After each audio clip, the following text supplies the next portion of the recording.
Hi, my name is Matt Hobby. I work for the National Centre for Atmospheric Science. My role is to develop and design various instrumentation and then build prototypes of that instrumentation. I generally get specifications from scientists from across the UK to build various bits of equipment, and me and my team then go off and design and then build and go off to all manner of different exciting places throughout the world to ensure that equipment is working. Okay, so here we are on the roof of the School of Earth and Environment. Up here we have a GPS antenna which we use for testing and debugging equipment back in the laboratory.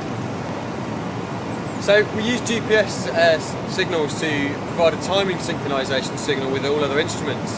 We've got a antenna on the top of the roof here where it's got a clear view of the sky.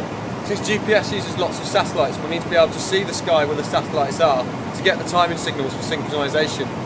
However, the more common use of GPS is to find your position in three-dimensional space. So the GPS antenna we have on the roof collects satellite signals and feeds them down on a cable down to the laboratory we've got down here inside the School of Earth and Environment. Inside the laboratory we have some electronic equipment which collects these GPS signals, similar to this piece of equipment here. Works very similar to the way your TV set does, in the way you've got an antenna on the roof and your TV inside.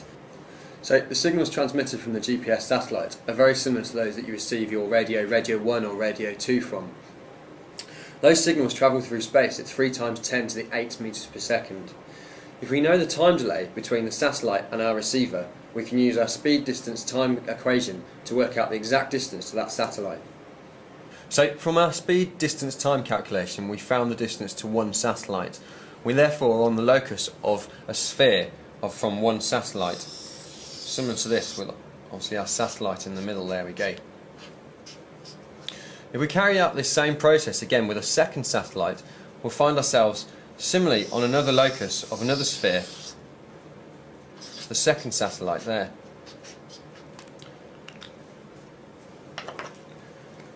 This therefore implies the intersection between these two is actually a circle coming in and out of the page.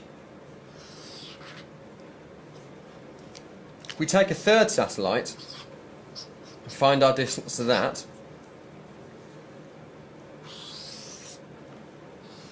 On the surface of that sphere, which narrows us down now to 2 points on our circle that's coming in and out of the page. We take a fourth satellite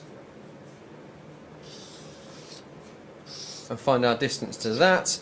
We narrow down our 2 points to 1 point and 1 point only, and therefore we know our position in three-dimensional space.